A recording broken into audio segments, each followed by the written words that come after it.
Hola a todos, ¿cómo están? Bienvenidos al primer video en la serie de anatomía. Yo sé que ya he tenido varios videos de anatomía, pero vamos a actualizar todos los videos del canal, como ya les había dicho previamente. Yo sé que he estado un poco ausente, la verdad es que llevo varios meses, años incluso sin grabar este tipo de videos, pero es que estaba demasiado ocupado en el hospital, pero ya ahorita ya he logrado hacerme mi tiempito y les prometo que de ahora en adelante voy a estar subiendo de manera constante para mantener aquí activo el canal, que yo sé que ayuda a muchos pues, estudiantes de medicina o estudiantes de cualquier otra área de la salud. Entonces, bueno, vamos a empezar acá con el video de generalidades de anatomía. Este video ya lo grabé, pero lo voy a actualizar, como les digo, porque siento que ya le voy a dar una perspectiva un poco más didáctica que va a ser un poco más sencilla de recordar, porque no voy a poner tanto texto en los videos, más imágenes. Este video propiamente, como es las generalidades, sí van a haber muchos conceptos, pero ya en los próximos ya va a ser un poco más sencillo. Bien, entonces, bueno, si les gustaría tener acceso a este video junto con los dibujos que ven acá y los documentos escritos y los bancos de preguntas que se utilizan para reforzar los conceptos que se abordan en el video, pues les invito a que lo revisen en mi página web que dejo en la descripción. Bien, entonces, pues bueno, anatomía. Esta es la materia, una de las materias que van a ver al principio de la carrera, ¿no? En algunos casos es incluso la primera materia. Y pues es muy temida por muchos. Muchos estudiantes le tienen miedo a esta materia porque piensan que es imposible de estudiar porque hay que memorizar listas interminables de conceptos raros, ¿no? Y de cosas que a veces uno ni siquiera entiende, pero se los tiene que memorizar, que hasta cierto punto sí se trata un poco de memorizar, pero hay algunas maneras en las que se puede, digamos, volver un poco más ameno el estudio de la anatomía sin necesariamente tener que memorizar tanto, sino que si ustedes lo estudian de una manera que sean capaces de integrar los conceptos de cierta manera que no tengan que memorizarlo tanto, puede ser que ahorita no me estén entendiendo, pero conforme vayamos viendo los videos, van a ir viendo que yo les voy a dar una forma para que entiendan estos conceptos y que sea un poco más fácil, porque no es lo mismo memorizarse todas las ramas de la arteria carótida externa que saber, por ejemplo, el trayecto que siguen las ramas, por ejemplo, de la arteria lingual, el trayecto que siguen desde su origen a nivel del cuello hasta llegar a la lengua. No es lo mismo saberme de memoria todos los músculos y los órganos que intervienen en el fenómeno de la deglución que saber cómo se relacionan cada uno de ellos, cómo se relaciona la cavidad oral con la nasofaringe, con la orofaringe, con la hipofaringe, cómo se relacionan con la vía, con la epiglotis, cómo la epiglotis se cierra para evitar que la comida pase a la vía aérea. Si ustedes entienden la función, pueden entender la anatomía de manera más sencilla. Entonces, eso es como lo que vamos a intentar de hacer acá, para que no sea tan complicado, ¿bien? Y bueno, espero que les sirva. Yo sé que sí les va a ser de utilidad. Entonces vamos a empezar. Anatomía, pues, ¿cómo definimos el concepto de anatomía? Pues, primero que nada, antes de empezar definiendo anatomía, quiero que entiendan que existen dos ramas principales de la anatomía. Está la rama macroscópica, ¿ok? Y está la rama microscópica. Entonces, en estos videos de anatomía vamos a estudiar lo que es la anatomía macroscópica, porque la anatomía microscópica, por el otro lado, que es lo que les estoy apuntando aquí abajo, esto es lo que se conoce más comúnmente como histología. La anatomía microscópica estudia pues todos los componentes anatómicos desde una perspectiva celular, ¿no? La anatomía macroscópica es aquella que no necesitamos ningún sistema de aumento óptico, o sea, no necesitamos ninguna herramienta especial para ampliar, digamos, las estructuras, sino que las podemos ver a simple vista. Por eso se llama anatomía macroscópica, ¿bien? Y se entiende de manera implícita que cuando nosotros decimos el concepto de anatomía, nos estamos refiriendo a la anatomía macroscópica, que es todo eso que vemos a simple vista. Si se especifica que ya es la anatomía microscópica, pues ahí sí ya se entiende que estamos hablando de la histología, ¿no? Entonces, bueno, de ahora en adelante, cada vez que yo mencione anatomía, me estoy refiriendo de manera implícita a la anatomía macroscópica, ¿bien? Muy bien, pues entonces, con respecto a la definición de anatomía, anatomía deriva del término anatomé o también del término temnein, ¿ok? No sé cómo se pronuncia, pero bueno, el punto es que este concepto, si nosotros analizamos su etimología, se traduce literalmente a la palabra disección. Entonces vamos a apuntarlo aquí. Disección. Entonces, ahora para entender qué es anatomía, primero tenemos que entender qué es la disección, porque pues al entender este concepto vamos a entender qué es la anatomía. La disección es el proceso a través del cual nosotros cortamos, aquí como ven, cortamos, separamos y al mismo tiempo observamos las estructuras anatómicas que están por debajo de los tejidos que separamos. ¿Bien? Entonces, pues claramente la disección es el mejor método para estudiar anatomía, porque el estudiante es el que corta, el que separa y el que observa. De manera que él mismo es el que va descubriendo los órganos y los tejidos que él está viendo en ese momento específico. Ahora, cabe aclarar que la disección propiamente dicha es bastante rara que ocurra actualmente, porque ya en las universidades normalmente lo que ya se tiene son los cadáveres ya previamente disecados, ¿no? O sea, ya los profesores han disecado el cadáver, han marcado las estructuras anatómicas y en este caso, pues, si bien es muy útil para estudiar, no es, digamos, no se le saca el mayor provecho, porque lo mejor es cuando el mismo estudiante es el que lo hace. Pero bueno, obviamente por cuestiones de tiempo y en este caso es difícil conseguir cadáveres, pues para el estudio anatómico, obviamente tenemos que trabajar con lo que ya se tiene, que en este caso no sería el concepto de disección, sino que se utilizaría el concepto de prosección. Lo vamos a escribir acá nada más por si acaso se los llegan a preguntar. La prosección es cuando ya tienen un cadáver que ha sido previamente disecado por uno de sus profesores y ya está conservado de cierta manera para que ustedes lo puedan estudiar. Pero bueno, de manera clásica decimos que es una disección, pero nada más para que sepan diferenciarlo. Bien, ahora, en este caso, pues si bien la disección es el método clásico a través del cual se han logrado pues la mayor parte de los conocimientos que se tienen de la anatomía, en la actualidad, pues existen muchos otros métodos que se pueden utilizar para estudiar anatomía. Y bueno, estos métodos de estudio son útiles porque permiten primero que nada el estudio de la persona viva, que esto es lo que nos interesa a nosotros, porque como médicos lo que queremos es tratar y entender las enfermedades en el paciente que está vivo.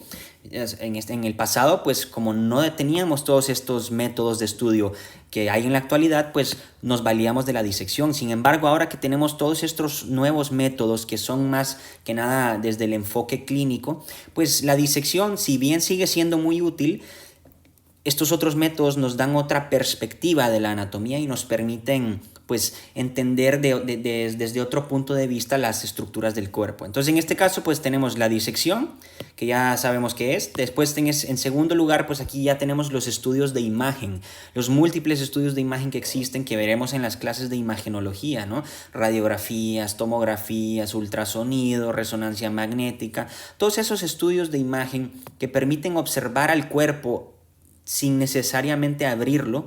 Eso es muy útil porque pues, nos permite estudiarlo de manera no invasiva. ¿Bien? Después tenemos otros métodos como los estudios de endoscopía que permiten observar el interior de las cavidades de un sujeto vivo. Por ejemplo, una endoscopía del tubo digestivo alto pues, nos permite ver el esófago, nos permite ver el estómago, incluso llegar hasta el duodeno.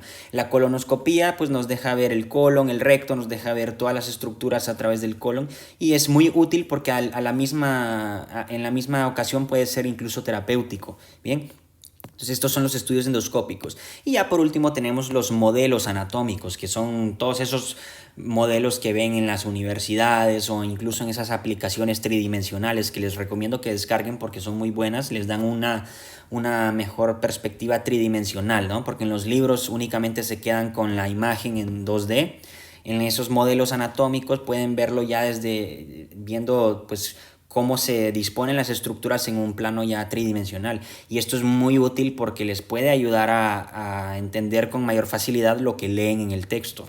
Bien, entonces, bueno, estos son los 4 métodos de estudio que existen en la actualidad para la anatomía. Y entonces, pues gracias a que tenemos todos estos métodos de estudio, la anatomía ha logrado estudiarse desde diferentes perspectivas, como ya les expliqué. Y estas perspectivas nos permiten dividir la anatomía en diferentes ramas según sea el enfoque de cada rama. Las 2 ramas más importantes que tenemos que entender en la anatomía son la rama sistémica y la rama regional, o sea, la anatomía sistémica, por un lado, y por el otro lado la anatomía regional, también llamada anatomía topográfica, la vamos a apuntar aquí, también llamada anatomía topográfica.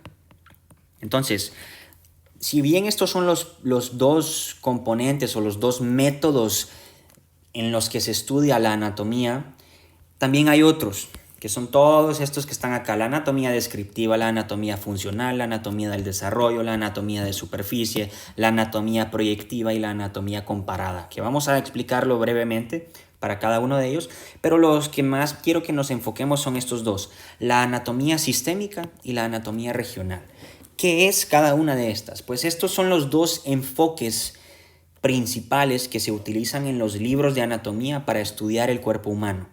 En lo personal, a mí se me hace mucho más didáctico y mucho más sencillo el enfoque sistémico, que es el que vamos a utilizar nosotros. Ese es el que utilizan los libros bueno, vamos a usar muchas referencias, las voy a dejar al final en la descripción, pero bueno, el García Porrero, por ejemplo, que es el libro que más me gusta por la manera en que está estructurado, utiliza un abordaje sistémico. Pero si consideramos otros libros, ¿no? Por ejemplo, el Moore o el Latarjet, todos esos libros te utilizan un enfoque regional que puede ser un poco más complejo porque ahorita les voy a explicar por qué. Pues en anatomía sistémica, como dice acá, la anatomía sistémica se encarga de estudiar el cuerpo humano partiendo de una división de este cuerpo en sistemas, ¿no? O sea, nosotros vamos a dividir el cuerpo humano en diferentes sistemas y vamos a estudiar cada sistema a la vez. Es decir, nos permite entender, la distribución y la continuidad de un mismo sistema a través de todo el cuerpo. Esto es muy útil porque no es lo mismo estudiar cada parte del cuerpo y ver qué sistema o qué componente de ese sistema se encuentra en esa parte, a estudiar cada sistema como un propio tema y ver en qué partes del cuerpo humano el sistema que estamos estudiando en ese momento se encuentra.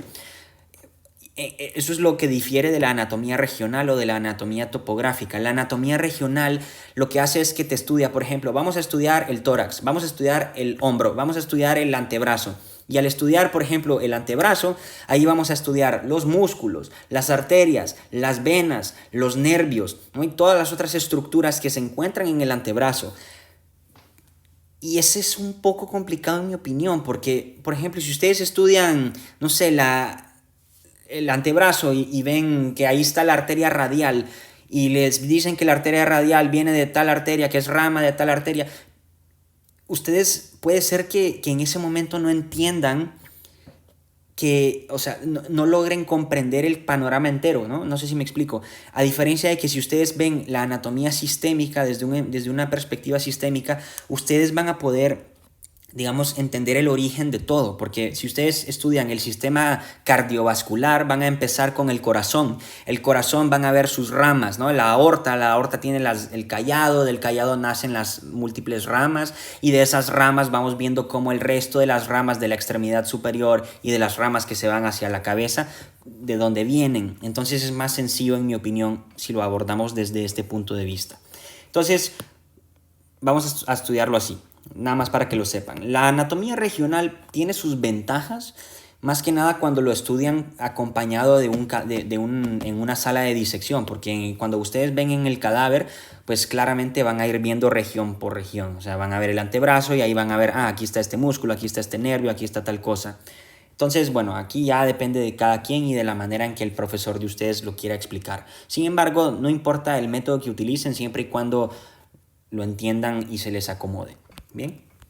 Entonces eso sería más que nada lo que quiero que entiendan acá. Las otras ramas de la anatomía, que digo, si se los llegan a preguntar en el examen, no es tan importante que las conozcan. Tenemos la anatomía descriptiva, que como su nombre lo dice, pues es la que describe o que la que ofrece los detalles morfológicos de cada órgano, ¿no? Este es, digamos, aquellas anatomías como el Quirós, el libro ese famoso, el viejito, que te describe casi hasta el milímetro de cada órgano. Esa es la anatomía descriptiva. Anatomía funcional, pues es la que te permite correlacionar la estructura con la función. Esto es muy útil porque nos permite correlacionar con la fisiología, que como ustedes saben, anatomía y fisiología son prácticamente las dos materias más importantes que ven en el tronco común o en el tronco básico de la carrera de medicina. Entonces esto es muy importante. Tenemos la anatomía del desarrollo, que esto lo veremos en embriología, porque es la que se encarga de ver cómo el cuerpo humano se desarrolla por etapas, desde el momento de la etapa prenatal hasta la vida adulta, ver cómo evoluciona a lo largo de su vida. Bien, entonces por eso lo veremos en embrio. Tenemos la anatomía de superficie, que esta se encarga de estudiar el cuerpo humano desde su perspectiva superficial y ver cómo las estructuras que se proyectan en la superficie, entender qué estructuras son las que se están, o sea, entender cuáles son esos puntos de referencia que están siendo representados por cada una de las prominencias que se ven en la superficie externa del cuerpo. Y esto es muy útil desde el punto de vista de la semiología, ¿no? Cuando veamos la exploración física. Porque la anatomía de superficie, si ustedes entienden las estructuras superficiales, van a poder entender, estoy palpando el espacio intercostal, estoy palpando la rama de la mandíbula, estoy palpando, no sé, si hay un paciente con hepatoesplenomegalia, estoy palpando por debajo del borde costal, pues el hígado que está de mayor tamaño. Entonces, todos estos puntos de vista de diferentes tipos de anatomía son útiles porque les permiten de alguna manera mejorar su juicio clínico. ¿Bien? Después tenemos la anatomía proyectiva, que esta es lo mismo que la superficial, solo que en vez de quedarnos en lo superficial, vamos a entender cuáles son las estructuras que se encuentran profundamente, es decir, por ejemplo, en el abdomen, en la cavidad torácica, todas esas estructuras que están dentro del cuerpo humano, en las cavidades, y nosotros entender cómo estas estructuras pues se proyectan en cada uno de los segmentos del cuerpo. Es decir, nos da una visión como a profundidad. Y esto es útil, por ejemplo, cuando nosotros queremos entender qué es lo que estamos palpando en el abdomen, ¿no? O sea, si le duele en la región epigástrica, sabemos que por ahí está el estómago. Si le duele en la fosa ilíaca derecha, pues sabemos que ahí está el apéndice. Fosa ilíaca izquierda, sabemos que por ahí está el colon sigmoides, ¿no? Entonces, esto es la anatomía proyectiva. Y por último tenemos la anatomía comparada, que esta es la que nos estudia las estructuras anatómicas en animales y nos permite compararla con sus homólogos en el ser humano, que esta es útil más que nada en la veterinaria. Pero bueno, esto sería más que nada lo que quiero que entiendan con respecto a la definición y a la clasificación de la anatomía. Bien, entonces ahora ya una vez entendemos esto, vámonos al segundo punto del video, que es cuáles son los objetivos de la anatomía. Muy bien, pues ya que hemos estudiado cuáles son los diferentes métodos que se pueden utilizar para estudiar la anatomía, no importa cuál utilicen, siempre y cuando se cumplan estos tres objetivos que les voy a mencionar. Los tres objetivos principales de la anatomía, primero que nada, es saber explorar bien al paciente. Cuando lleven las materias clínicas y ya sean capaces de explorar, de hacer una buena exploración física para determinar un tipo de diagnóstico, los conocimientos anatómicos que ustedes tengan van a ser sumamente esenciales para que puedan llevar a cabo esta exploración de la manera correcta. El segundo objetivo es diagnosticar, lograr diagnosticar enfermedades gracias a este conocimiento anatómico. Y por último, tratar o curar dicha patología o dicho padecimiento.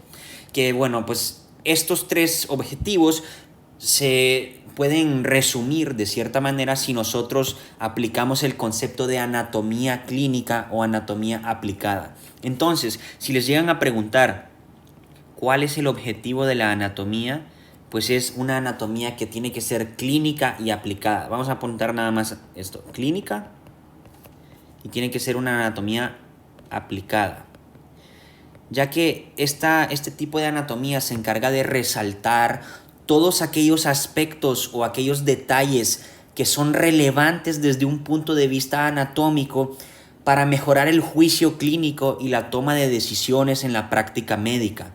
Entonces, eso es lo único que nos interesa. No nos sirve de nada saber detalles anatómicos irrelevantes que no nos van a aportar a nuestra toma de decisiones, porque ya de por sí es mucha información la que el médico tiene que saber, que pues bueno, es importante recalcar cuáles son esos datos que son relevantes, ¿bien? Entonces, ejemplos, ¿no? Algunos ejemplos en los que esto se puede poner de manifiesto, ¿no? Digamos, tenemos un paciente acá que estamos explorando. Supongamos que estas manos que ven acá, pues cómo están palpando, en este caso, la región abdominal, pues obviamente si nosotros entendemos bien la anatomía, sabemos cuáles son las estructuras que estamos palpando y cuáles son los probables diagnósticos diferenciales a descartar. Otro ejemplo podría ser saber dónde poner el fonendoscopio o el estetoscopio, en qué parte del tórax, ¿no? En los focos, para saber qué tipo de ruidos voy a escuchar, qué foco, si es el foco aórtico, el foco mitral, el foco pulmonar, el foco tricuspidio. Entonces, esto es importante que sepan la anatomía, porque si no, no van a saber dónde ponerlo, ¿no? Bien, otro ejemplo podría ser cuando son capaces de orientarse al momento de interpretar un estudio de imagen, ¿no? Por ejemplo, aquí tenemos a este doctor analizando una radiografía. Pues si ustedes no conocen la anatomía, no van a entender qué es lo que están analizando. Bien, otro ejemplo, ¿no? Por ejemplo, digamos, llega un paciente a urgencias a las 3 de la mañana por una herida de bala, que resulta que la herida es a nivel de la extremidad inferior, supongamos a nivel del muslo. Sabemos cuáles son las arterias que están por ahí, sabemos cuáles son los nervios que están por ahí. Entonces podemos deducir cuáles son las estructuras que se han visto afectadas si nosotros tenemos un buen conocimiento anatómico de la región. Otro ejemplo que podría ser si tenemos una lesión de un cierto nervio periférico, supongamos una lesión del nervio axilar. Vamos a saber cuáles son las manifestaciones clínicas porque sabemos cuál es la anatomía y dónde se encuentra dicho nervio. Entonces, bueno, esos son nada más algunos ejemplos. Por ejemplo, igual, si están intubando en urgencias un paciente que está con problemas para respirar, lo intuban. Si ustedes no logran reconocer las estructuras anatómicas a través del laringoscopio, o sea, si ustedes no logran observar la glotis y no logran ver las estructuras, van a meter el tubo al esófago. Es aquí donde se pone énfasis en los conocimientos anatómicos, ¿bien? Entonces, bueno, eso es más que nada lo que tienen que conocer, ¿no? Y bueno, eso es con respecto a los objetivos de la anatomía. Es una anatomía clínica o una anatomía aplicada. No se confundan con este concepto con los que vimos aquí arriba. La anatomía clínica y la anatomía aplicada abarca todos estos conceptos, ya sea el abordaje sistémico, el abordaje regional, la anatomía descriptiva, la funcional, la del desarrollo. Todos se juntan entre sí para darnos la anatomía clínica o la anatomía aplicada. Entonces, no confundan esos conceptos. Pero recuerden que el que vamos a utilizar nosotros principalmente es el abordaje sistémico, ¿bien? Estoy repitiendo cosas, pero espero que con esto ya les quede más claro. Bien, entonces, pues bueno, ya con esto concluimos los objetivos. Ahora nada más vamos a repasar un poquito acerca de la historia de la anatomía, ya que pues esta es la materia más antigua que tenemos, ¿no? Son los conocimientos anatómicos, van hasta casi 2000 años antes de Cristo, en la época de Imhotep, que es un personaje muy importante de la historia egipcia que vamos a repasar brevemente. Entonces, bueno, con respecto a los conceptos sobre la historia de la anatomía. Muy bien, pues la anatomía, como pueden ver aquí, es una ciencia que se ha ido desarrollando de manera progresiva conforme pasa el tiempo. Es decir, conforme más pasa el tiempo, más se van adquiriendo conocimientos que van ayudándonos a entender mejor cómo es la forma o la estructura del cuerpo humano. Estos conocimientos datan años atrás. Vamos a irnos hasta los primeros conocimientos anatómicos que se tienen registrados en la historia. Y para esto tenemos que irnos al antiguo Egipto. Aquí vamos a hablar un poco de historia. La historia es muy interesante en mi opinión. Yo no soy un experto en historia, pero algunas cosillas por ahí que sí me interesan mucho. En este caso, pues sí investigué un poquito más a fondo para darles un contexto. Pero bueno, en este caso el primer personaje importante que tenemos que mencionar es el que es un personaje importantísimo en la historia de Egipto, que es Imhotep.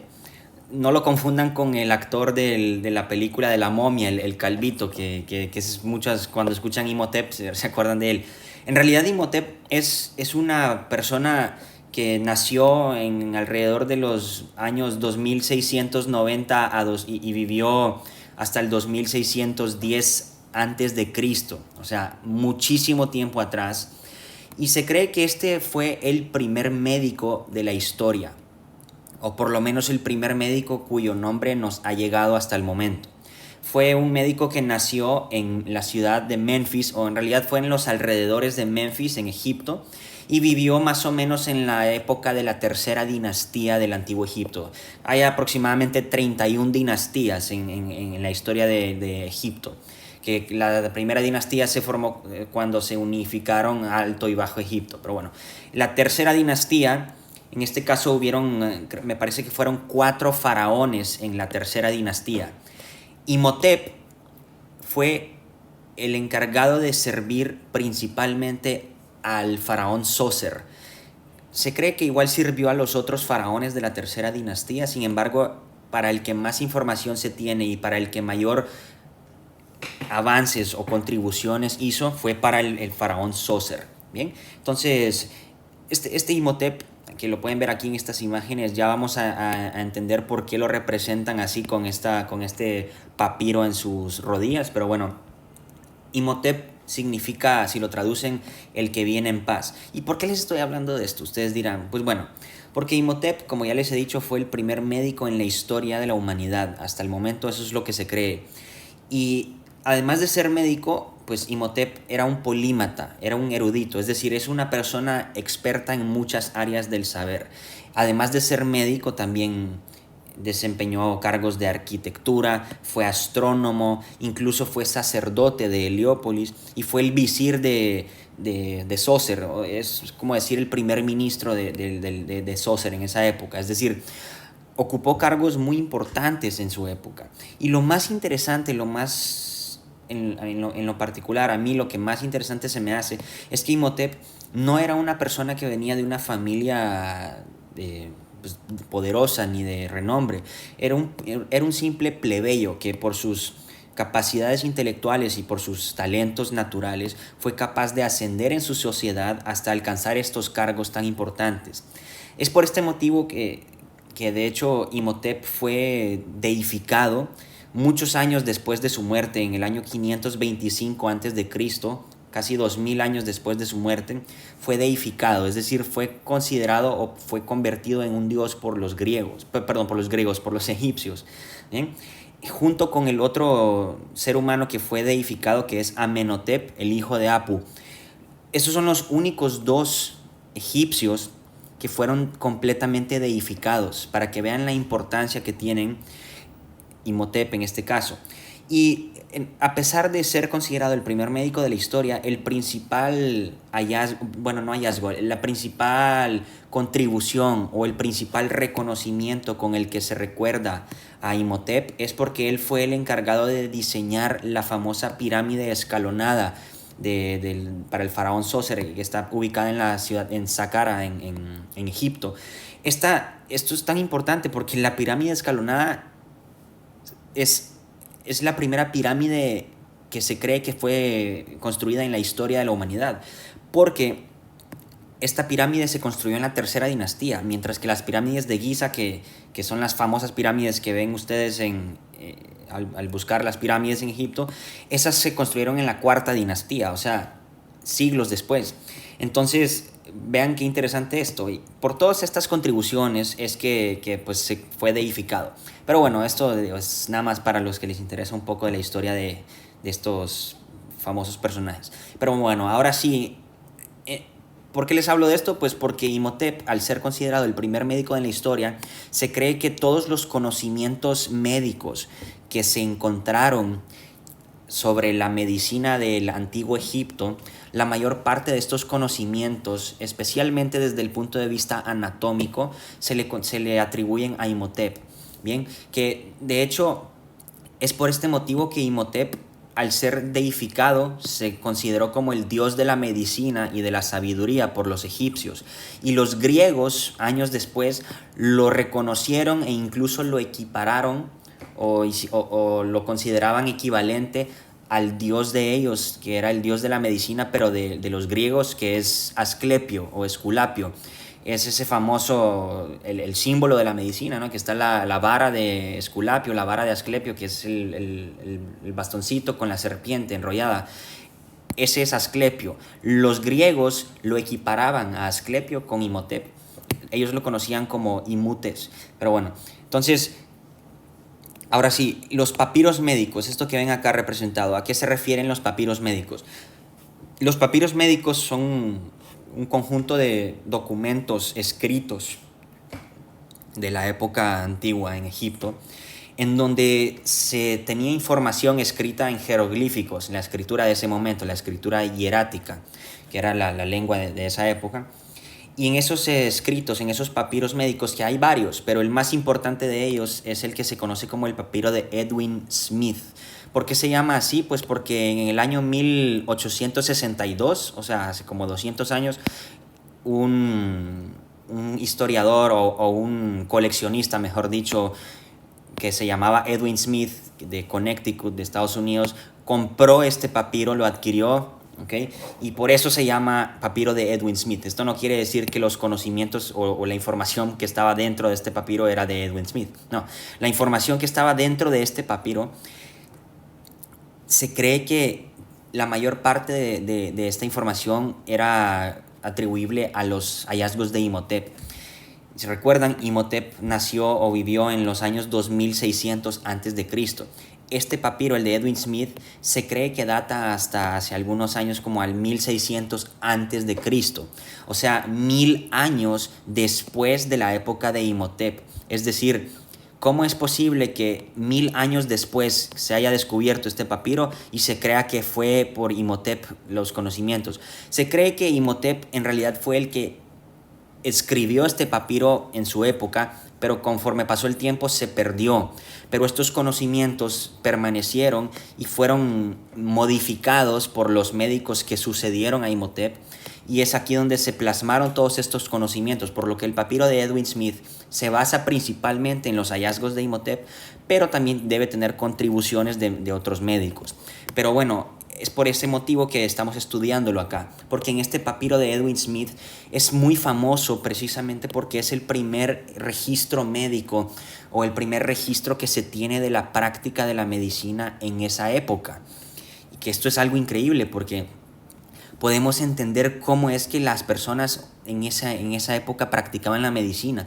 De hecho, en este papiro es el primero de ellos en los que no se hace referencia a remedios mágicos o a cosas divinas, ¿no? Porque en esa época era muy común creer que las enfermedades eran enviadas como castigos por los dioses, cosas así. Entonces, muchos de las personas que digamos, trataban esas enfermedades en esa época hacían referencia a remedios mágicos.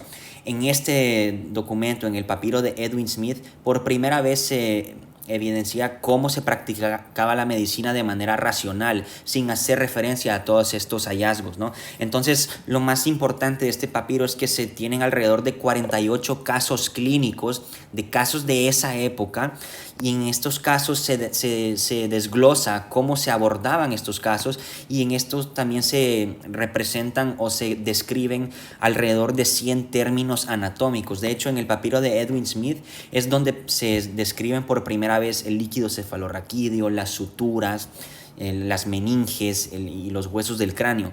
Esto es muy interesante. Entonces vean cómo desde hace mucho tiempo ya se tenía conocimiento anatómico y cómo este conocimiento se ha ido pues modificando conforme pasa el tiempo.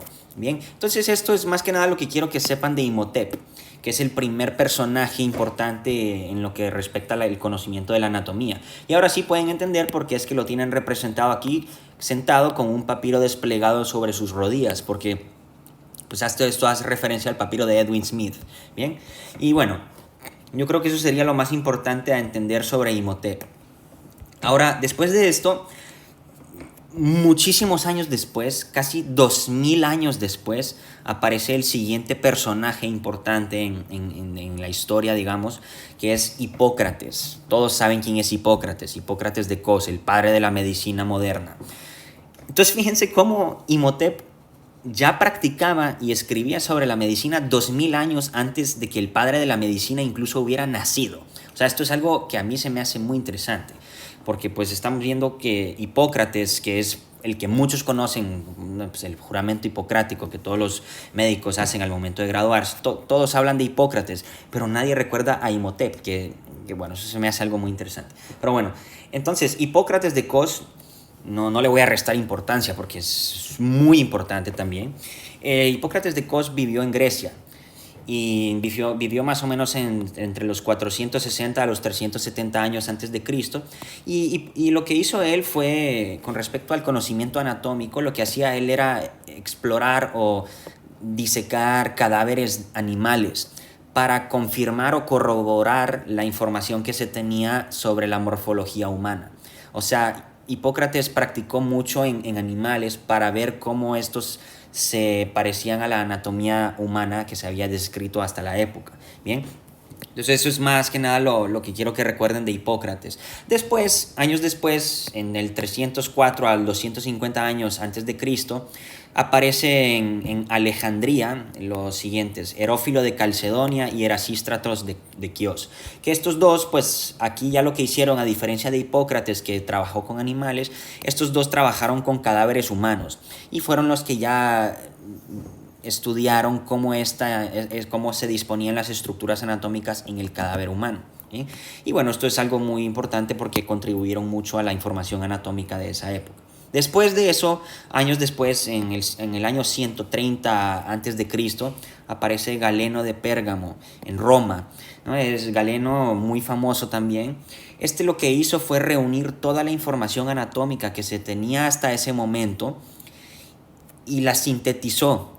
De manera que todo ese conocimiento anatómico que se tenía desde toda esa época previa a él, lo que hizo él fue sintetizarlo, y después de esta síntesis de información, los siguientes 1500 años después de Galeno, todos estos años, los estudiantes de medicina se basaban en el conocimiento anatómico descrito por Galeno.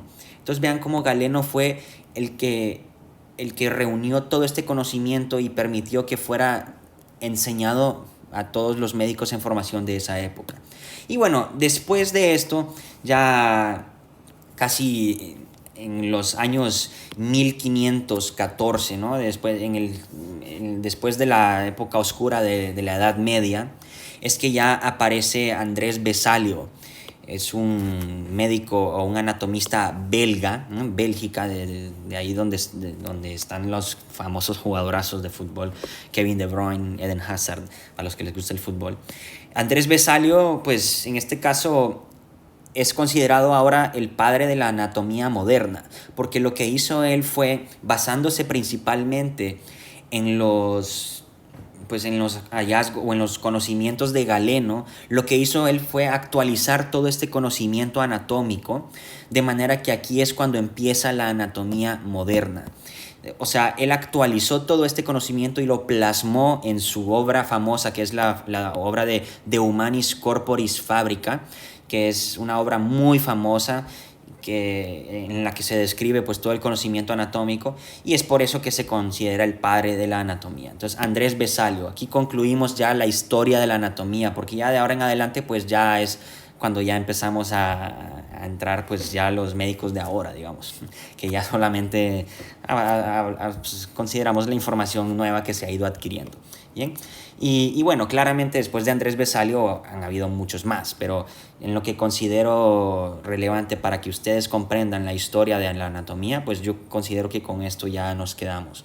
Bien, entonces, bueno, esto es lo que yo quería que supieran. Ahora ya seguimos con la parte de la medicina. Vamos a empezar ahora a estudiar lo que es la organización del cuerpo humano. Muy bien, pues al momento de hablar acerca de la organización del cuerpo humano, lo que tenemos que entender es que el cuerpo humano está formado por diferentes niveles que se van haciendo cada vez más complejos. Si nos vamos al nivel celular, el nivel celular es la unidad fundamental de todo ser vivo. Bien, es decir, la célula es la unidad fundamental del cuerpo humano, en este caso porque es lo que nos interesa. Existen alrededor de 250 tipos de células en el cuerpo. Cada una de estas células se encuentra interrelacionada entre sí, es decir, no están completamente aisladas, sino que trabajan de manera conjunta para formar la totalidad del organismo humano. Bien, obviamente por debajo de las células tenemos el nivel molecular, ¿no? Donde están pues todas las proteínas, los carbohidratos, las moléculas complejas, ¿no? Los ácidos nucleicos, el ADN. Pero bueno, esto no nos interesa ahorita porque eso lo vamos a ver en las materias correspondientes de biología celular y genética. Pero pues en este caso vamos a partir de la unidad fundamental que es la célula, que de hecho incluso la célula no la vamos a estudiar en las clases de anatomía, que ya hemos dicho que esto lo veremos en histología. Pero bueno, nada más para que estemos en contexto, la unidad fundamental de todo ser vivo, lo vamos a apuntar aquí. Ay, está muy grueso vamos a apuntar aquí, es la célula. Bien, nada más déjenme cambiar el tipo de... vamos a poner ¿ok? Es la célula. Entonces, como ya les he dicho, pues están formados por varias células que están interrelacionadas y los dos puntos opuestos entre los niveles de organización tenemos en el primer lado la célula y en el lado opuesto el organismo. Entre la célula y el organismo tenemos niveles de organización intermedios, es decir, después de la célula tenemos un nivel más complejo, después otro más complejo, después otro más complejo, hasta llegar sucesivamente al nivel más amplio o más complejo que es el organismo. Entonces, ya sabemos cuál es la célula, ya sabemos que por debajo de la célula está el nivel molecular, pero no nos importa ahorita. Después de la célula, ¿qué sigue? Pues cuando nosotros tenemos un conjunto de células que se asocian entre sí para llevar a cabo una determinada función, específicamente cuando estas células provienen de una misma diferenciación celular, es decir, son células de una misma estirpe celular. Esto se conoce como un tejido. ¿Bien? Entonces, ¿cómo podemos definir un tejido? Son grupos de células de una similar diferenciación que llevan a cabo una función específica. Hay 4 tipos fundamentales de tejidos en el cuerpo humano. Nuevamente, estos los vamos a ver en histología. Bien. Y estos 4 tejidos son el epitelial, el tejido conjuntivo, el tejido nervioso y el tejido muscular. A su vez, dentro de cada tejido hay especificidades, ¿no?, que se tienen que considerar, pero el que más, subclasificaciones tiene es el tejido conectivo. Tenemos dentro del tejido conectivo el tejido adiposo, el tejido óseo, el tejido cartilaginoso, el tejido hemático, o sea, la sangre. Y a su vez el tejido conectivo está formado por otra sustancia que se llama la matriz extracelular. Pero bueno, en este caso lo que nos interesa es nada más comprender el concepto de tejido. Bien, entonces, bueno, ahora, después, si seguimos, lo que pasa es que ahora el tejido... Ay, denme un segundito.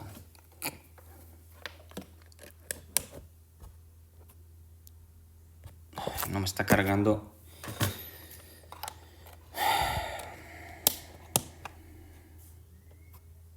Ahí está. Si seguimos, lo que sigue después del tejido es el órgano, y es aquí cuando ya nos interesa desde el punto de vista de la anatomía macroscópica. Entonces vamos a poner aquí el órgano. ¿Cómo definimos un órgano? Un órgano es esa estructura macroscópica que se encuentra formada por la unión de varios tejidos. Bien, y al formar este órgano se forma una estructura anatómica con bordes delimitados. Eso es muy importante. Son bordes delimitados y bien definidos. Y estos órganos pueden llevar a cabo ya sea una o más funciones. Pero lo importante aquí, a diferencia del tejido, es que el órgano es un conjunto de tejidos que funcionan o que trabajan de manera conjunta para llevar o para desempeñar una función determinada. Ejemplos, el esófago. ¿Cuál es la función del esófago? Conducir alimentos desde la boca hacia el estómago. ¿Qué otro tenemos? El riñón. El riñón es un órgano con muchas funciones, principalmente funciones de filtrar la sangre, el plasma, mejor dicho, para formar orina y excretar las sustancias de desecho a través de la orina. También regula la presión arterial, también produce eritropoyetina, muchas otras cosas. Entonces vean cómo un órgano no necesariamente solo tiene que tener una función, puede tener varias, pero sí tiene que tener por lo menos una. ¿Bien? Entonces, bueno, ya sabemos que es un órgano. Después de esto, pues, si ya juntamos varios órganos, y estos órganos se ponen a la disposición de una función ya más compleja, esto se conoce ya como un aparato o un sistema. Entonces, el concepto de aparato o sistema es un concepto que siempre tienen que entender y hay algunas diferencias entre ambos. Entonces, vamos a apuntar aquí aparatos y sistemas. Estos son los siguientes niveles de organización. ¿Cuál es la diferencia entre un aparato y un sistema? La verdad es que es más fácil entender sus diferencias si primero partimos de sus similitudes. Ambos, los aparatos y los sistemas, como ya les he dicho, son la mezcla o la unión de varios órganos para llevar a cabo una función compleja. La diferencia aquí es en cuanto a la manera en que yo puedo establecer o delimitar los componentes de cada uno de los aparatos o de los sistemas. Entonces, es bastante sencillo. Un aparato es cuando nosotros podemos delimitar o podemos definir de manera sencilla los componentes, en este caso los órganos que forman parte de ese aparato. Mientras que un sistema, el concepto de órgano es un poco más difícil porque es difícilmente separable. No podemos separar todos los componentes del sistema de manera precisa. Por ejemplo, les voy a poner ejemplos. Un aparato respiratorio, aparato urinario, aparato locomotor. En todos estos ejemplos yo puedo separar con mucha facilidad los componentes. Por ejemplo, en el aparato respiratorio yo te puedo decir, tenemos la vía respiratoria superior, tenemos la vía respiratoria inferior formada por los conductillos por los que va el aire, ¿no? La tráquea, la laringe, los bronquios que se dividen en bronquios principales, bronquios segmentarios, hasta llegar a los pulmones, en donde están los alveolos. Estos son los componentes fácilmente separables. El aparato urinario, yo te puedo decir a dónde está el riñón, yo te puedo decir a dónde está la pelvis renal, yo te puedo decir dónde está el uréter, yo te puedo decir cómo estos viajan, descienden a través de la cavidad abdominal hasta llegar a la vejiga, donde drenan la orina en la vejiga y después a través de la uretra excretan la orina. Ven cómo aquí sí se pueden delimitar los componentes. En cambio, si yo les digo sistemas, por ejemplo, el sistema inmune o el sistema nervioso, pues en el sistema nervioso sabemos que está formado por una amplia red de nervios y de neuronas que invaden todo el organismo. Yo les puedo delimitar fácilmente los componentes del sistema nervioso central. Yo te puedo decir dónde está el encéfalo, dónde está la médula espinal, pero después de esto yo ya no sé. Te puedo decir, pero no te puedo explicar con límites precisos en dónde están los componentes del sistema nervioso periférico, por ejemplo. Entonces es por eso que difieren.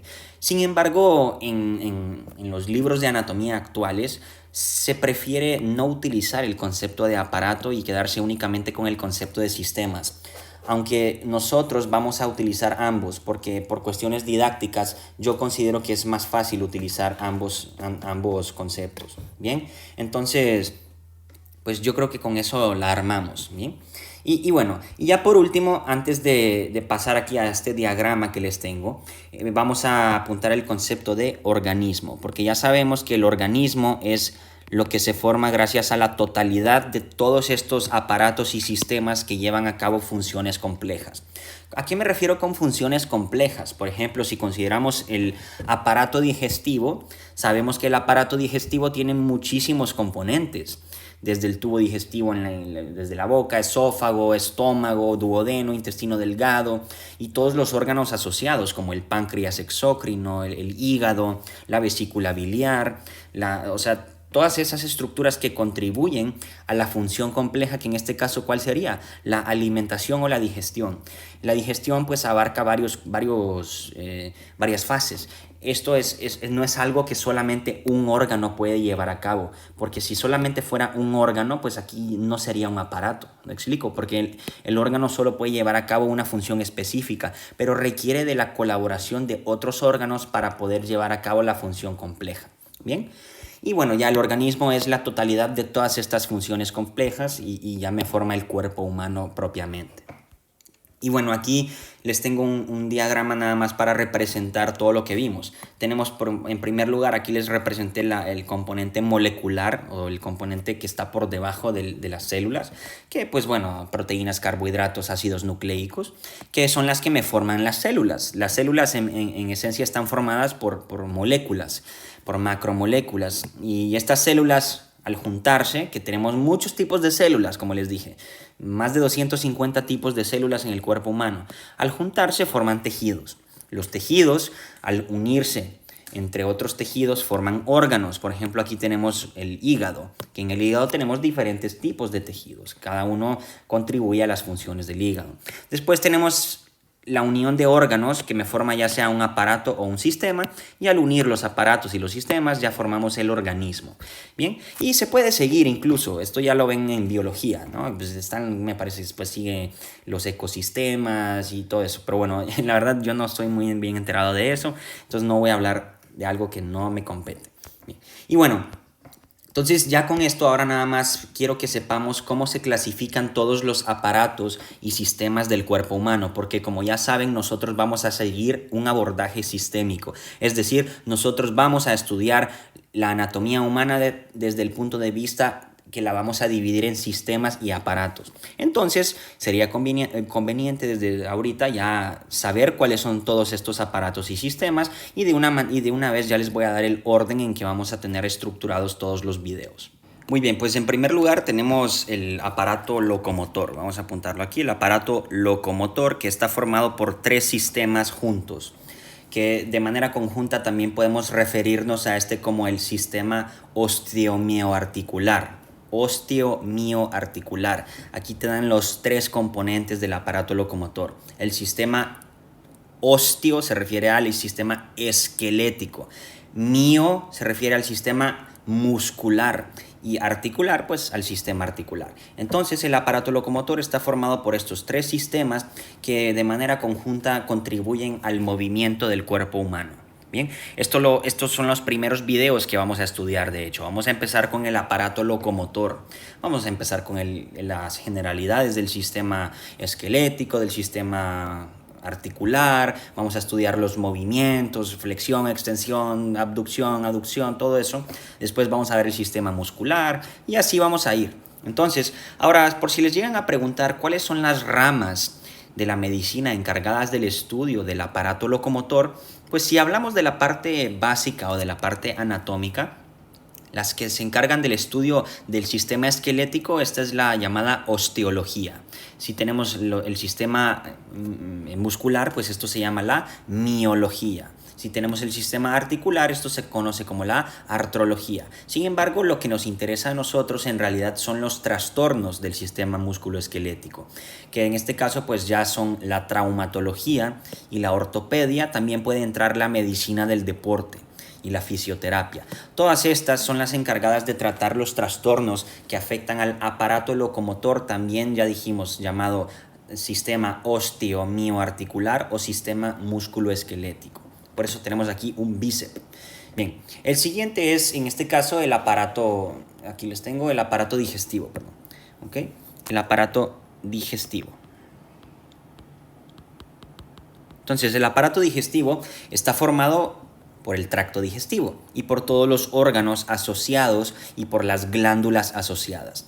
Entonces, en este caso, el tracto digestivo sabemos que me abarca desde la boca hasta la región anal. Entonces, todo ese tracto digestivo, más los órganos que aportan o que contribuyen, como ya vimos, el hígado, el páncreas exócrino, la vesícula biliar, y las glándulas, que son las que liberan, pues en este caso, sustancias que contribuyen a, por ejemplo, las glándulas salivales, ¿no? Todas esas que facilitan, pues, el proceso de la digestión. Entonces, esto me abarca el aparato digestivo y la función principal en este caso es la alimentación, es decir, todo el proceso desde la masticación, salivación, deglución, absorción, ¿no? desde la parte de absorción a nivel proximal en el intestino delgado, después al nivel del colon, cómo se transforma y cómo se reabsorbe el agua y después cómo se desechan los restos sólidos. Todo esto es la función del aparato digestivo, que no sería posible si no juntamos todos los órganos. ¿Cuáles son las ramas de la medicina encargadas del estudio del aparato digestivo y sus trastornos? Pues principalmente la gastroenterología. También podemos conocer a los de la hepatología, que se enfocan exclusivamente en el hígado y sus trastornos. La cirugía general, que son los que abordan las patologías desde un punto de vista quirúrgico, y la odontología, que se enfoca en la parte dental, y la estomatología también. Bien, después seguimos con el aparato respiratorio. El aparato respiratorio. Vean cómo ahorita solamente estamos hablando de aparatos, de manera que todos sus componentes son fácilmente distinguibles. En el aparato respiratorio, pues ya sabemos que está formado por las vías aéreas altas y bajas junto con los pulmones. Bien, y bueno, la función principal de la vía respiratoria es en este caso el intercambio gaseoso, se conoce como hematosis, lo vamos a ver en fisio todo esto. Las ramas de la medicina encargadas del estudio del aparato respiratorio y sus trastornos: la neumología, o también llamada pulmonología, y la otorrinolaringología. Bien, después de esto tenemos el aparato urinario. El aparato urinario, que está formado por el tracto urinario, que ya sabemos que está formado por los riñones, los ureteros, la vejiga y la uretra. Bien. Y bueno, ¿cuál es la función principal del aparato urinario? Es formar orina, aunque hay muchas otras funciones que las veremos en fisiología en sus clases correspondientes. ¿Cuáles son las ramas de la medicina encargadas? La nefrología y la urología. Muchas veces se refieren juntos como nefrourología. Bien. Después de esto, pues nos vamos con el siguiente, que es el aparato reproductor. Bien. El aparato reproductor, o también llamado el aparato genital, que aquí tenemos dos: tenemos el reproductor masculino y el reproductor femenino, que claramente lo que me abarca son las gónadas, en el caso del masculino los testículos, y en el caso de la paciente femenina los ovarios, junto con los genitales, que son los que me permiten o que me favorecen la procreación.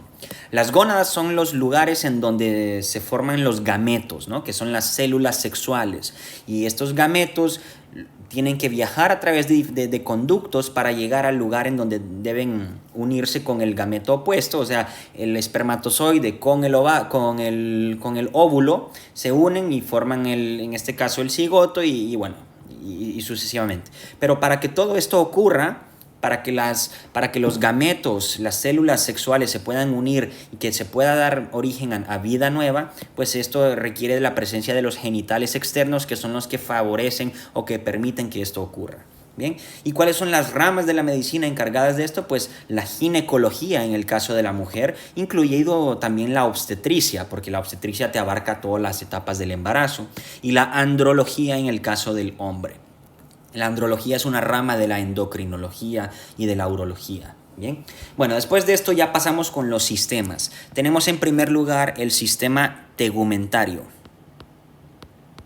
El sistema tegumentario me abarca lo que es la piel junto con los anexos cutáneos. ¿A qué me refiero a anexos cutáneos? Folículos pilosos, uñas, folículo sebáceo, músculos piloerectores.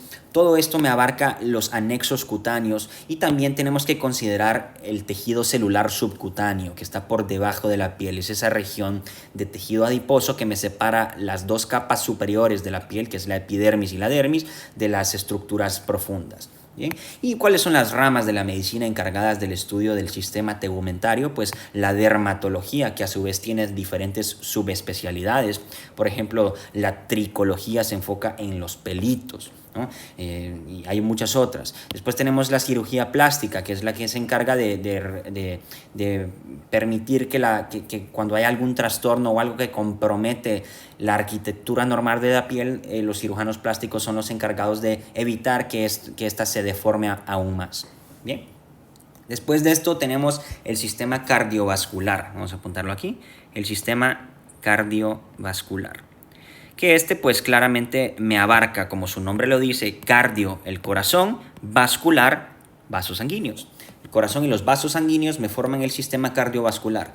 Muchos libros te utilizan el concepto de aparato circulatorio para referirse tanto al sistema cardiovascular como al sistema linfático, porque si ustedes saben están conectados entre sí, pero nosotros lo vamos a manejar como sistema cardiovascular. Bien, y bueno, ¿cuál es la función principal del sistema cardiovascular? Es distribuir la sangre por el cuerpo.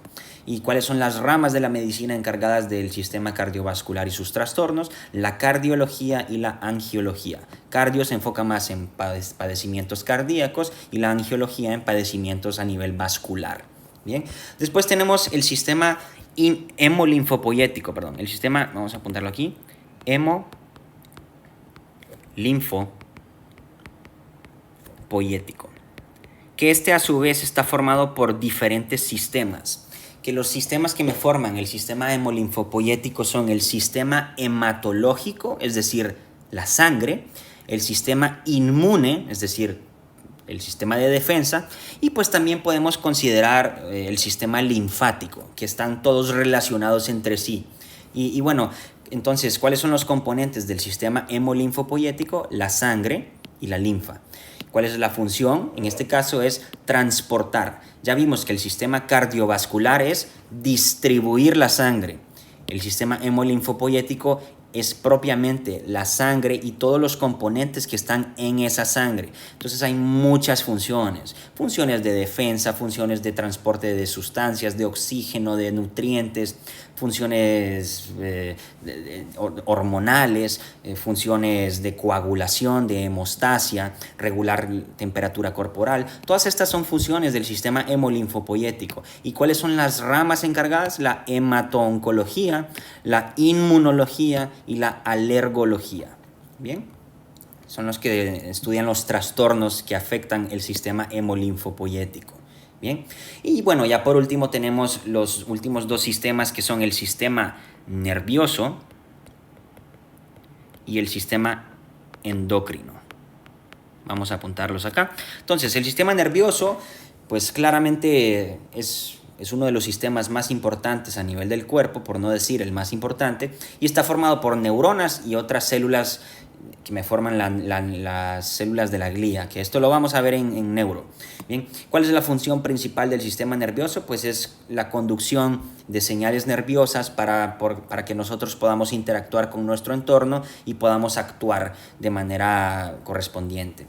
A su vez, el sistema nervioso, pues si bien la rama principal del sistema nervioso es la neurología, también tenemos que considerar que con el sistema nervioso suelen estudiarse todos los otros órganos de los sentidos. Por ejemplo, la vista, la audición, el equilibrio a nivel del sistema vestibular, la olfacción. Entonces, todos estos sistemas a su vez tienen ramas específicas. Por ejemplo, la rama que estudia los ojos, oftalmología, que a su vez hay diferentes subespecialidades, ¿no? Por ejemplo, si los que se enfocan exclusivamente en retina son los retinólogos, ¿bien? Y bueno, después los que estudian el oído interno, el sistema auditivo, el sistema vestibular, son los de la otorrinolaringología, que a su vez se dividen según sea el área que estudien. Si es el sentido de la audición, es la otología, igual el sentido del equilibrio. Si es la parte de la nariz, es la rinología. Si son los que estudian la laringe, pues es la laringología. Bien, y así sucesivamente. Y bueno, y ya pues con esto me abarca los órganos de los sentidos. Y por último tenemos el sistema endocrino, que pues está formado por todas las glándulas endócrinas que liberan hormonas, en este caso hacia la sangre. Son glándulas que no tienen un conducto excretor propiamente, por lo tanto el sitio donde liberan sus productos o sus hormonas es hacia la sangre. Y estas hormonas viajan a través de la sangre para ejercer sus funciones en algún tejido diana. Bien, y bueno, por ejemplo, aquí les tengo a la glándula tiroides, ¿no? Entonces, que produce a la famosa hormona tiroidea, T3, T4, y bueno, hay muchas otras que veremos en sus clases correspondientes. Bien, entonces ya con esto sabemos cuáles son los componentes del cuerpo humano y vamos a ir estudiando cada uno de estos de manera específica. Bien, vamos a empezar con el aparato locomotor. Entonces, bueno, ya una vez entendemos esto, nada más para concluir el video me gustaría hablar un poco más acerca del concepto de variabilidad, porque lo van a ver mucho en los libros, y vamos a hablar al final de lo que es la división normal del cuerpo humano. Y con eso concluimos este video. Bien, entonces empecemos aquí con el concepto de variabilidad. Muy bien, pues cuando hablamos de variabilidad, a lo que me refiero es que, como ven aquí en esta frase de abajo, no existen dos individuos ni dos órganos exactamente iguales. O sea, el cuerpo humano, a pesar de que todos los humanos tenemos las mismas estructuras, a pesar de esto, así como es en nuestra cara, ninguno de nosotros es igual, ninguna de nuestras estructuras internas tampoco son iguales. O sea, todas tienen en esencia la misma función. Pero si lo vemos desde un punto de vista anatómico, todos presentan variaciones. Y esto es muy importante porque no todo lo que ustedes vean en los libros, en los atlas, no necesariamente todo aplica para cualquier población. Esto depende de muchos factores, por ejemplo, factores genéticos, la raza del paciente, la edad. Hay cosas en el cuerpo que conforme el paciente envejece van cambiando. La raza, dependiendo de la raza, van a ser las características de determinadas personas. Y la genética, pues obviamente esto va de la mano con la raza también.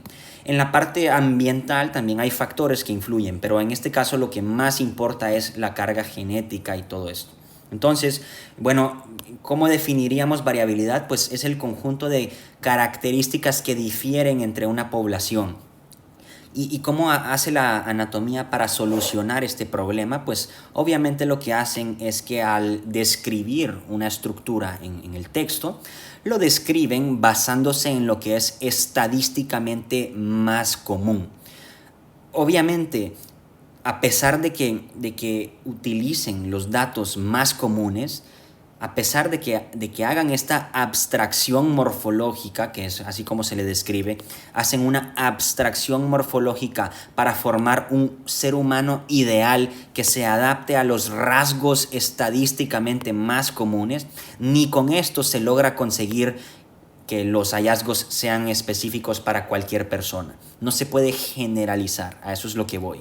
Y por eso es que la disección es tan importante, porque así el estudiante es el que se puede dar cuenta de cómo las estructuras difieren y verlo directamente. Entonces, esto ya puede llegar a hacer que lo vean hasta que hagan cirugías, ¿no? Por ejemplo, en el internado, cuando hagan su rotación en cirugía o cuando pasen en sus materias de cirugía y los inviten a ver alguna cirugía, van a ver en el paciente vivo cómo las estructuras en un paciente se pueden ver diferentes a otro paciente. Y esto es muy importante que esté en la mente del cirujano, porque hay algunas variantes anatómicas, por ejemplo, no sé, el ejemplo clásico que te ponen en los libros es la variante en la arteria cística, que es muy importante desde el punto de vista quirúrgico para evitar ahí algún tipo de error al momento de manipular las estructuras de esa región. Bien, y bueno, entonces ahora ya sabiendo que existen estos conceptos de variabilidad, lo único que quiero que sepamos es que estas variaciones pueden ir desde irrelevantes completamente hasta letales. Y es aquí donde aparecen los conceptos que me gustaría mencionar. En primer lugar tenemos el concepto de variación. Y en segundo lugar tenemos el concepto de anomalía, que también se puede utilizar el concepto de malformación. Lo vamos a apuntar aquí de color rosado. Malformación. Depende del libro, porque hay libros que te utilizan el concepto de anomalía junto con el concepto de variación, pero nosotros vamos a utilizar variación y vamos a utilizar anomalía y malformación como conceptos aislados. Bien, entonces, ¿qué es una variación y qué es una anomalía? Ambos son tipos de variabilidad anatómica. La diferencia es que las variaciones son irrelevantes porque no alteran la función normal, por lo tanto casi siempre son hallazgos incidentales en algún estudio de imagen, ¿no? Por ejemplo, ven el paciente que tiene doble sistema colector pero no le está afectando o no le ha dado síntomas hasta el momento, pues esto sería una variación. En el futuro puede que llegue a dar complicaciones, pero hasta el momento no ha dado, entonces es una variación normal. Esto se puede ver en huesos, en inserciones y específicamente en las estructuras neurovasculares. Por ejemplo, hay personas que tienen huesos muy gruesos, muy grandes, son muy robustos, hay personas muy musculosas, hay personas que sus inserciones son diferentes. Por ejemplo, en los fisicoculturistas ven que las inserciones del bíceps se ven diferentes. A esto me refiero con variaciones normales. Si bien son evidentes, no alteran la función. Bien. Y los vasos, como les dije, el ejemplo de la arteria cística, también tenemos a nivel de las venas, incluso a nivel de los nervios. Bien. Y bueno, después tenemos las anomalías o malformaciones, que estas pues nada más, a diferencia de las variaciones, estas sí me producen cierto grado de alteración funcional, y esto depende del grado de alteración funcional que tanto me van a afectar, porque pues tenemos anomalías que pueden ser fácilmente corregibles con algún procedimiento quirúrgico, o tenemos anomalías que en este caso ya son malformaciones, por ejemplo congénitas, que comprometen la estructura o la función del órgano, que pueden llegar a ser incluso letales. Por ejemplo, las cardiopatías congénitas, que varían según el tipo, pero bueno. Entonces, por eso es que estos lo van a estudiar en pediatría mucho. Y bueno, con eso concluimos el concepto de variabilidad. Ahora ya con esto vámonos a la última parte del video en que vamos a estudiar la división del cuerpo humano. Muy bien, pues entonces ya para terminar con el video vamos a estudiar brevemente la división básica del cuerpo humano. En este caso pues simplemente les voy a mencionar cuáles son los principales componentes del cuerpo, y ya en los futuros videos vamos a profundizar en cada uno de ellos con detalle. Cabe aclarar que estas regiones que les voy a decir ahorita son las que se considerarían si lo estudian desde una perspectiva topográfica o regional, pero como ya saben, nosotros no lo vamos a considerar así. Sin embargo, sí es muy importante que conozcan esta división básica en las regiones del cuerpo, porque a pesar de que no nos vamos a basar en esto, sí lo vamos a mencionar en múltiples ocasiones cada vez que estudiemos los diferentes componentes de un sistema, porque vamos a ver cómo estos componentes se distribuyen por cada una de estas regiones, solo que nosotros no lo vamos a hacer estudiando cada región en particular, sino que lo vamos a hacer de manera conjunta para cada sistema. Bien, pero aún así es importante que lo conozcan. Entonces, las regiones del cuerpo humano que se distinguen a simple vista desde un punto, a simple vista externamente, son 4 partes. La primera de ellas, la más superior, que es la cabeza. Bien. Después tenemos el cuello. Después tenemos el tronco, también llamado el torso. Y después tenemos las extremidades, o también llamados los miembros. Bien, entonces vamos a ver cada uno de estos. No voy a entrar en mucho detalle, como ya les expliqué. Sin embargo, sepan que cada una de estas regiones tiene subdivisiones, ¿no? Por ejemplo, en la cabeza pues tenemos la región frontal, la región parietal, la región occipital, la región facial. En el cuello tenemos la región, por ejemplo, cervical anterior, la región esternocleidomastoidea, la región cervical posterior, también llamada la nuca. En el tórax en el tronco pues tenemos el tórax, el abdomen, la pelvis. Entonces vamos a ir viendo cada uno, pero no vamos a entrar en tanto detalle. Entonces, primero que nada, la cabeza y el cuello. La cabeza y el cuello son la parte más alta del cuerpo humano. La cabeza pues es el sitio en donde se ubica el encéfalo, es donde se encuentran los órganos de los sentidos, es la parte más alta, o se le dice cefálica. Bien, entonces, bueno, el cuello es la unión que existe entre la cabeza y la parte de abajo que sería ya el tronco o el torso. Entonces el cuello es esa estructura anatómica que permite que la cabeza se una o se comunique con el tronco, ¿bien? Y bueno, ya les dije que hay regiones diferentes en cada uno de estos. Entonces acá tenemos la cabeza arriba, aquí está el cuello, cómo conecta inferiormente con el tronco, que es lo que estamos viendo en estas imágenes. He tapado las regiones íntimas para evitar que YouTube me censure el video. Pero bueno, entonces después de esto ya bajamos con el tronco, también llamado el torso, que es la región central del cuerpo.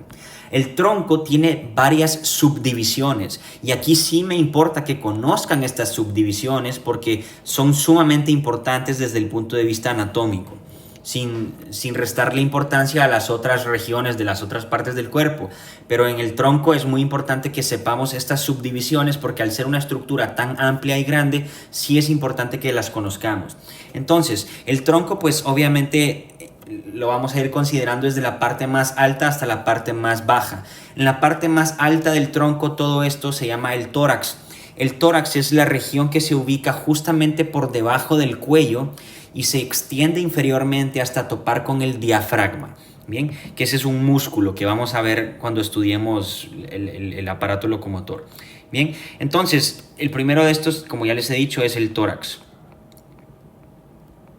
Es importante que ustedes conozcan los conceptos que se utilizan de manera coloquial para referirse a estas regiones, porque el paciente no les va a decir tengo dolor torácico, les va a decir tengo dolor en el pecho, ¿no? O sea, es muy importante que ustedes sepan cómo se dicen los nombres anatómicos en la lengua cotidiana. Bien, entonces ese es el tórax, coloquialmente pecho. Después de esto tenemos el abdomen, ¿ok?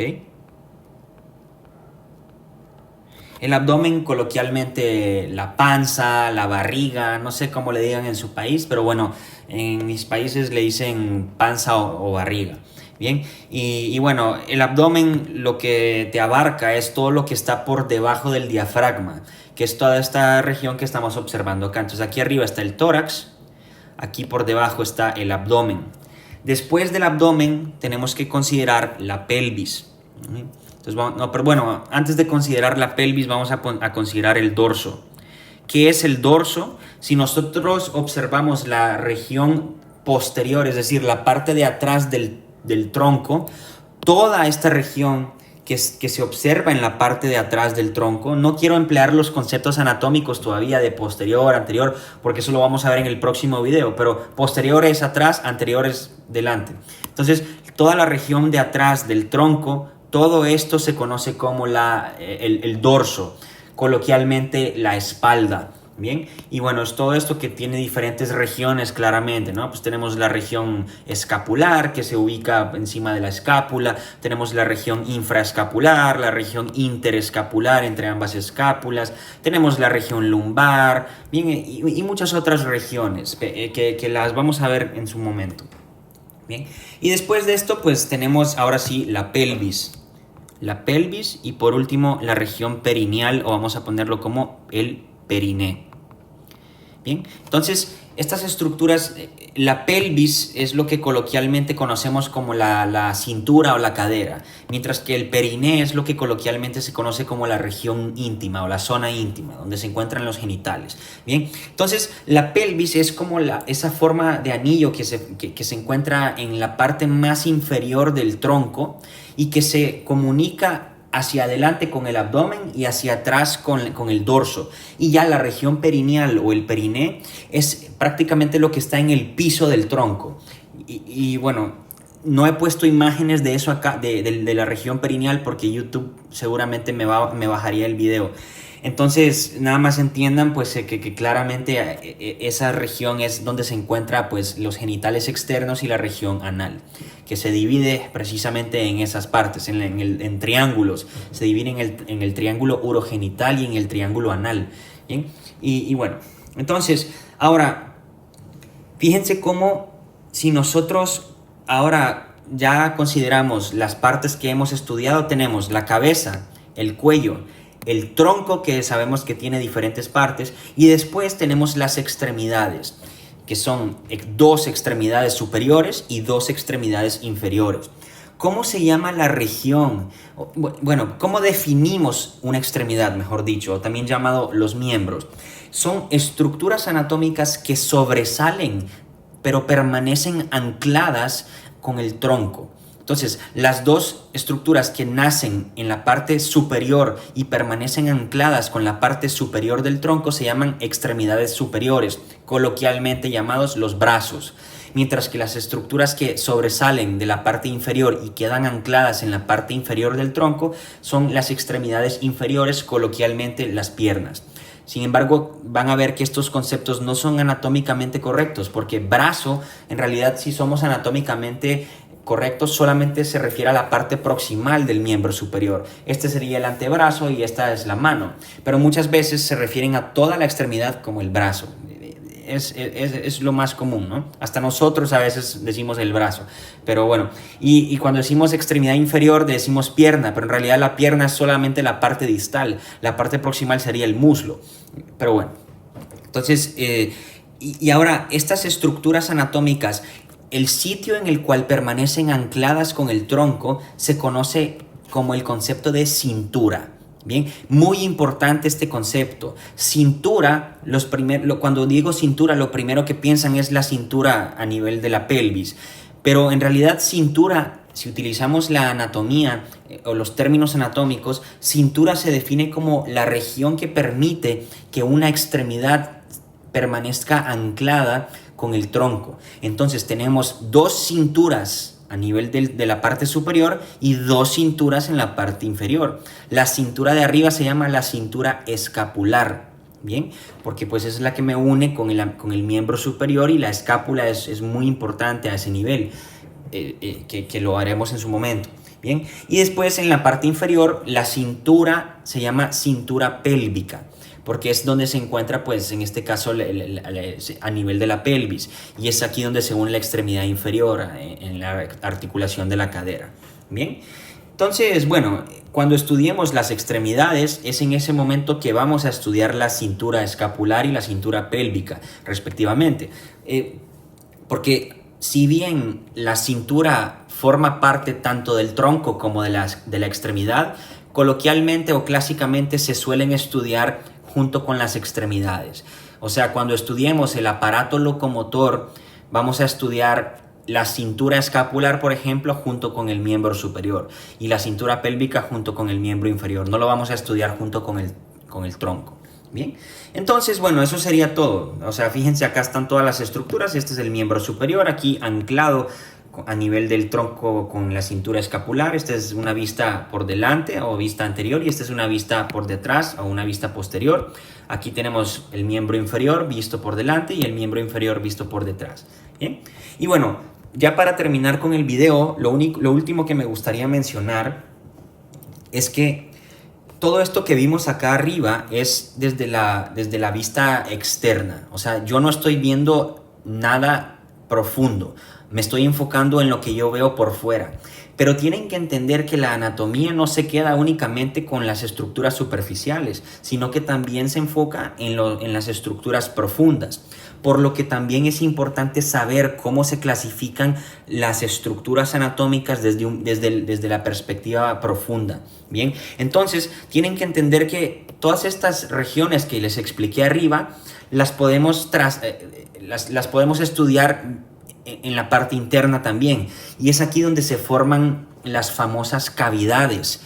Una cavidad se define como un espacio que tiene límites y que dentro de esa cavidad tenemos estructuras que la ocupan por dentro, que para que nosotros podamos observar las paredes de esa cavidad tendríamos que sacar todas esas estructuras, y ahí es que ya podríamos observar esa cavidad completamente vacía. Entonces, ¿cuáles son las principales cavidades del cuerpo humano? Pues tenemos 4 principales. Tenemos la cavidad craneal, que es, o la bóveda craneal, que es donde está el encéfalo y todos los órganos de los sentidos, que no lo hemos representado en esta imagen, técnicamente debería estar aquí arriba. Después tenemos la cavidad torácica, que está representada acá de color morado. Es todo ese espacio que se encuentra dentro del tórax, ¿no? O sea, entre la apertura superior del del tórax y el diafragma inferiormente. Entonces todo esto es la cavidad torácica, que es donde tenemos los órganos cardiovasculares, o sea, el corazón y los pulmones también. Y muchas otras estructuras importantes como el esófago, la aorta, ¿bien? Entonces es importante que sepan que también se proyectan hacia el interior. Después tenemos la cavidad abdominal, que es esta que tenemos representada de color naranja. La cavidad abdominal pues se continúa libremente con esta cavidad verde de abajo, que es la cavidad pélvica. Es por eso que muchas veces se emplea el término de cavidad abdominopélvica para referirnos a todo esto, que es lo que me va desde el diafragma superiormente hasta el piso de la pelvis, que también se le llama el diafragma pélvico. Entonces todo este espacio que está comprendido acá es la cavidad abdominopélvica. En la cavidad abdominal pues tenemos los órganos abdominales, el estómago, el hígado, el intestino delgado. Bien, en la cavidad pélvica pues tenemos también órganos abdominales, pero también órganos pélvicos. Tenemos pues en el caso de la mujer está el útero, en el caso del hombre pues está en ambos, en este caso está la vejiga y el recto. En la mujer está el útero, las trompas uterinas, los ovarios, ¿okay? Y partes del intestino grueso, ¿no? Como el colon sigmoides que ingresa y el recto. Bien, y bueno, claramente esto lo vamos a ver con mucho detalle en su momento. Y bueno, con esto concluimos lo que es el concepto de cavidades. Es importante mencionar que también hay algunas estructuras superficiales que se les pueden estudiar desde un punto de vista geométrico, es decir, por ejemplo en el cuello vamos a ver que hay estructuras que se les llaman los triángulos. Hay triángulos y en esos triángulos, que son como zonas anatómicamente delimitadas por ejemplo por músculos o por otras estructuras, y esas también son como estructuras profundas, porque vamos a estudiar el contenido de esos triángulos, que lo veremos en su momento, pero nada más les introduzco el concepto desde ahorita. Y bueno, y ahora ya por último, esta imagen quiero que la utilicemos para repasar. Pues aquí arriba, bueno, tenemos a esta persona una vista de frente y una vista por detrás. Arriba tenemos de color amarillo la cabeza, de color naranja aquí conectándome la cabeza con el tronco es el cuello. El tronco pues que ya sabemos es todo esto. Aquí tenemos en la parte superior pues tenemos el tórax, en la parte de abajo tenemos lo que sería el abdomen y después tenemos la pelvis acá abajo de color verde oscuro junto con la región perineal. Todo esto es el tronco. Después tenemos las extremidades o los miembros de color azul, los miembros superiores, y de color rojo acá los miembros inferiores. Bien, y aquí visto por detrás, este es el dorso, que es la parte posterior del tronco que se encuentra justo por detrás de todas estas cavidades que hemos mencionado. Bien, y bueno, eso sería todo con respecto a este video. En el próximo video, ¿qué es lo que vamos a estudiar? Pues me voy a ir hasta acá arriba. En el próximo video, pues aquí ya vimos las generalidades de todos los conceptos importantes de la anatomía. En el próximo vamos a estudiar los términos, la terminología anatómica, cómo es que yo me puedo entender con otra persona cuando hablamos de anatomía, porque la anatomía es prácticamente un lenguaje nuevo. Van a aprender a utilizar términos nuevos y la verdad es bastante interesante. Van a llegar a un punto en el que van a decir, la verdad sí siento que es como un idioma completamente diferente, porque sí está muy interesante. Entonces eso es lo que vamos a ver en el próximo video, junto con los conceptos de posición anatómica y muchas otras cosillas por ahí. Y después de eso ya vamos a empezar con el estudio del aparato locomotor. Vamos a iniciar con el sistema esquelético. Bien, entonces, bueno, si les sirven estos videos, les invito a que comenten y que me dejen saber qué tipos de cosas les gustarían que cambie o qué tipos de cosas les sirven más para que yo lo considere en los próximos videos. Y como ya saben, pues estoy muy agradecido por todo el apoyo que me han dado, y si les interesan estos dibujos junto con los documentos y las preguntas, pues ya saben que lo pueden consultar en mi página web. Entonces espero les haya sido de utilidad. Cuídense mucho y los veo en el próximo video. Nos vemos.